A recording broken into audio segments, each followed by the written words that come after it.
Esse aqui é o primeiro vídeo de uma série sobre álgebra linear que eu pretendo gravar a partir de agora e tem por objetivo abordar este tema de uma forma como eu gostaria de ter sido apresentado a ele no passado e servir também como uma revisão ou referência para quem tiver interesse. Começando então com uma breve introdução sobre o tema.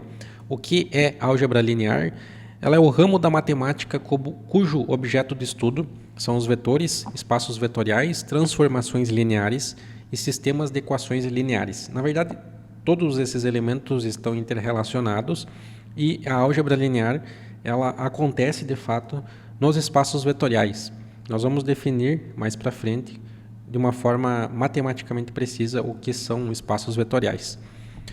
E onde a álgebra linear é importante? Basicamente, todas as ciências exatas se beneficiam da álgebra linear. Ciências da computação, ela é essencial, então, na inteligência artificial, machine learning, processamento de imagens, computação gráfica, na engenharia para resolução de estruturas, processamento de sinais, robótica, a física, vários fenômenos podem ser modelados a partir da álgebra linear, finanças, estatística, enfim, qualquer fenômeno ou tema que possa ser modelado a partir de equações, a álgebra linear ela contribui de forma significativa. Como eu disse, então, a álgebra linear é baseada em espaços vetoriais e o que define um espaço vetorial são vetores. Vetores são segmentos de reta orientados. Eles são usados na matemática, na física, para representar grandezas, que possuem módulo, direção e sentido. Então, um vetor ele é o bloco fundamental da álgebra linear. Como aqui na imagem nós temos um vetor em duas dimensões, nos eixos x e y, e o comprimento dele representa a intensidade, o módulo. E a direção e o sentido está definido então na orientação que esse vetor possui. Então esse aqui é o bloco fundamental da álgebra linear, independente do número de dimensões. Pode ser bidimensional, pode ser unidimensional, pode ser tridimensional ou n-dimensional.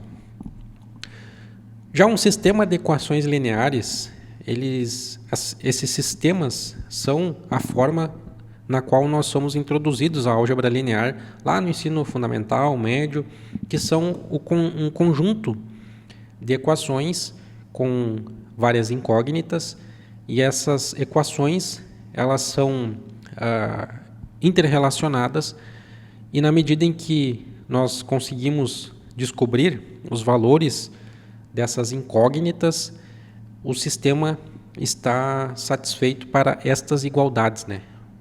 As igualdades da soma das incógnitas representam um determinado valor, e se essas igualdades são satisfeitas, nós temos então a solução do sistema.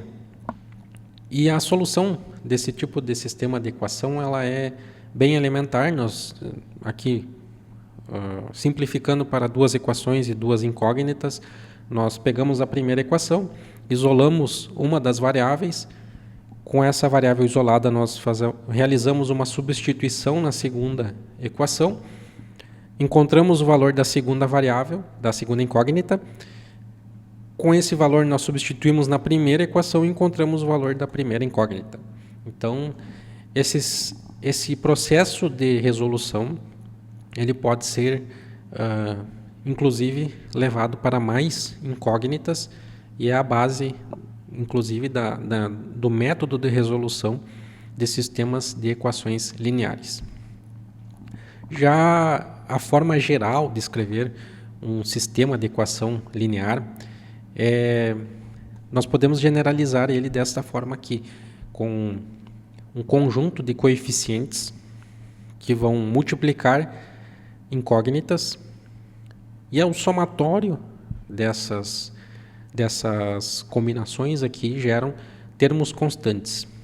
Nós temos então aqui um sistema de equação linear com m equações e n incógnitas.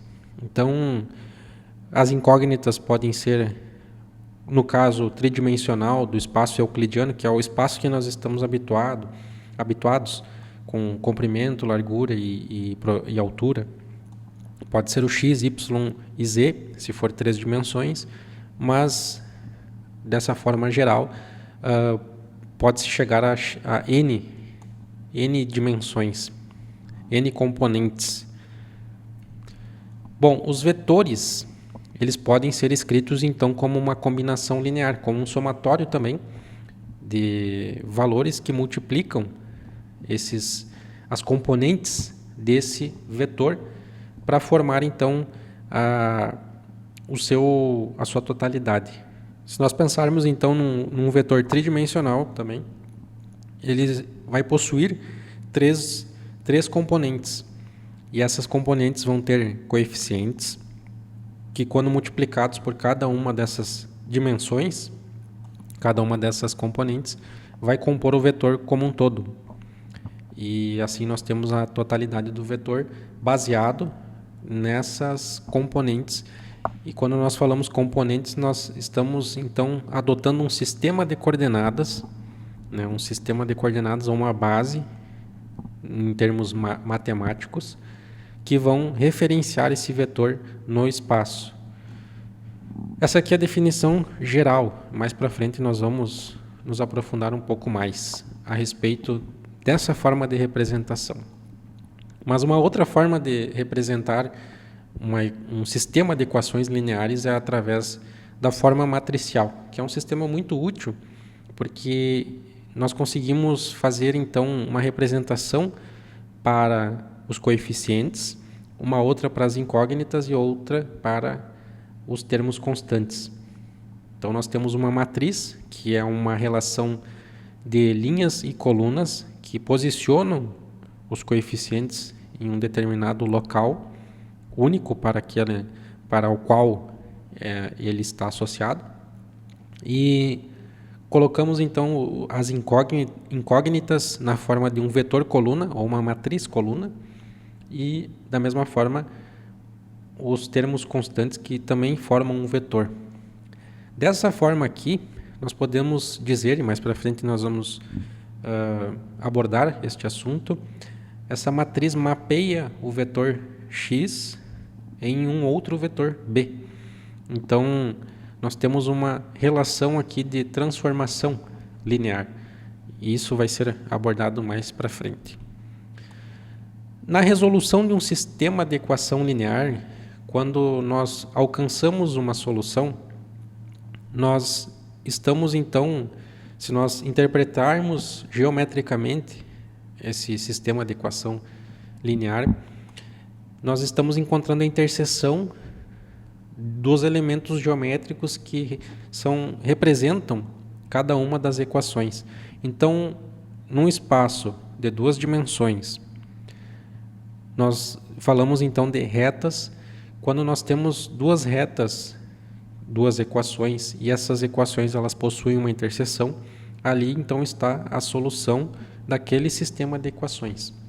Se nós estamos falando de um espaço tridimensional, 3 dimensões, nós representamos as equações através de planos, e a interseção desses planos gera então o conjunto de soluções para aquele sistema de equações lineares. Isso é válido geometricamente até, de uma maneira visual, até a dimensão 3. Passando disso, nós não conseguimos representar graficamente. E partindo então dessa definição de interseção, desse conceito de interpretação geométrica, representando então cada equação como uma reta, nesse caso aqui, neste exemplo que trata-se de equações de 2 dimensões, a interseção das 2 retas gera o conjunto solução. Então, este sistema ele é um sistema linear possível e determinado. Ele tem um conjunto de solução bem definido. Mas já em outro caso aqui, em que nós temos 2 equações que geram retas coincidentes, ou seja, as duas são coplanares, são colineares. Então, neste caso aqui, nós temos um sistema possível, porém indeterminado, porque o conjunto solução desse sistema é infinito. porque as duas retas são coincidentes. Então, se nós multiplicarmos a segunda equação por 1/3 negativo, nós vamos obter exatamente a primeira equação. E já neste caso aqui, nós temos um sistema de equações lineares impossível, porque nós não conseguimos encontrar um conjunto solução, pois as duas retas não possuem uma interseção em comum, elas são paralelas entre si. Então, neste caso aqui, não há solução. Mais para frente, nós vamos ver que existe um método de verificação que nos possibilita analisar se um sistema de equações possui solução, se o conjunto de solução é possível ou impossível, baseado no determinante. Isso será visto mais para frente. Então, partindo para uma implementação computacional da resolução de um sistema de equações lineares, nós podemos utilizar ambientes de programação como Python ou Octave / MATLAB para encontrar a solução de um sistema. Aqui eu tenho um exemplo de um sistema de equação que ele é possível e determinado, e eu coloquei aqui os códigos necessários para se encontrar a solução a partir do Python utilizando a biblioteca NumPy. Nós primeiro definimos um array, que é a matriz que define os coeficientes de cada uma das incógnitas em um array chamado A. O vetor coluna dos termos independentes eu chamei de B. Então nós definimos com esta forma de escrever. E eu quero encontrar o vetor X, que é o vetor das soluções desse sistema de equação linear. Para isso, então, nós utilizamos este comando e ele resolve, então, este sistema e encontra o vetor coluna X. E o mesmo é válido para o Octave / MATLAB, inclusive a escrita no Octave ela é até mais simplificada do que no Python. Só que mais para frente a gente pode verificar, conforme a complexidade do problema evolui, às vezes o Python é melhor de trabalhar. Mais para frente nós vamos ver então métodos computacionais de resolução de sistemas de equações lineares, que envolvem eliminação de Gauss, decomposição de Cholesky, ou decomposição LU ou QR. São métodos que possibilitam a implementação computacional, são métodos numéricos e envolvem algoritmos que nós vamos abordar mais para frente. Então, como uma introdução à álgebra linear, nós podemos dizer então que sistemas de equações lineares, vetores e a sua representação na forma de matrizes são a essência da álgebra linear. A própria transformação linear, na verdade, ela pode ser representada como uma matriz, e mais para frente, nas próximas aulas, eu vou abordar outras formas, inclusive polinômios podem ser também tratados através da álgebra linear. E o assunto é bem extenso, bem interessante, é uma área que eu gosto bastante e eu pretendo lentamente ir desenvolvendo aulas que buscam resolver problemas específicos da álgebra linear com implementações práticas e computacionais. Obrigado.